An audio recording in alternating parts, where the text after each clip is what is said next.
The Vatican's bioethics think tank was founded by Pope John Paul II in 1994. Today, its work is more relevant than when it began. This comes despite occasional criticism from pro-lifers. EWTN Vatican journalist Zofia Czubak has more.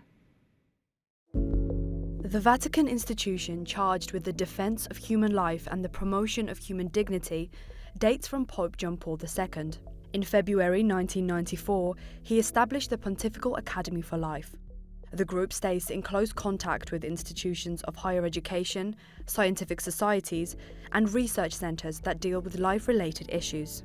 The institution's work is as important today as it was when it was founded.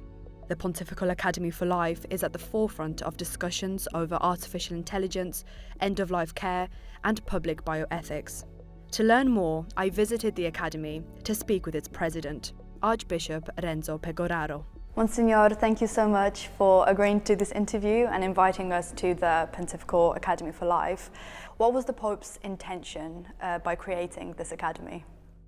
But it is also clear in the statute and the bylaw of the Academy is to have an academy, so a center of studies, research about the new challenges, the new problems concerning human life.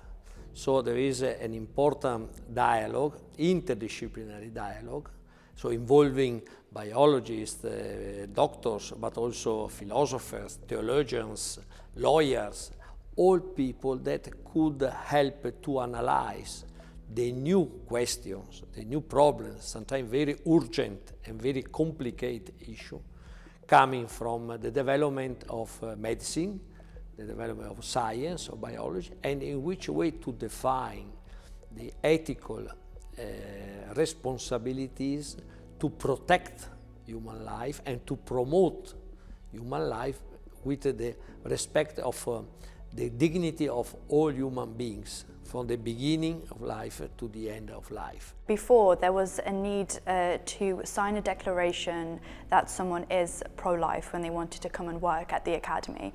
But since 2016, there's no longer a need to sign this declaration, but the people that work here still need to conform to church teachings. Why was the declaration dropped? And also, how has this impacted the Academy over the last 10 years?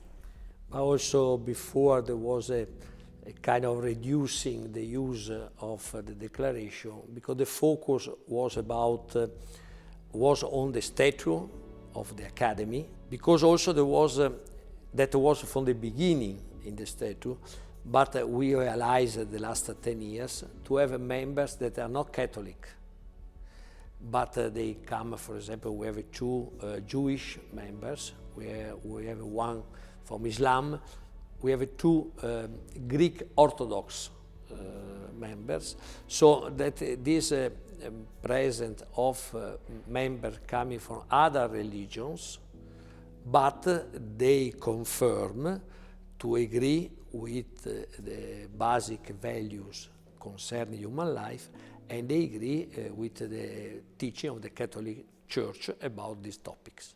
What have been some key findings and projects of the Academy since 1994, over the last 3 decades? We have now also a project about neuroethics, neurotechnology, neuroscience. What is the meaning, which kind of problems, risk of enhancement or manipulation of the human being. But there is also an interesting project about the neonatal care, so before the delivery and immediately after the delivery, particularly for premature children, how to guarantee good care of the baby, a good care for the mother, and to offer a very important support to all these persons. And there is also an interesting working group now about ethics and disability. In Rome, Zofia Czubak for EWTN Pro-Life Weekly.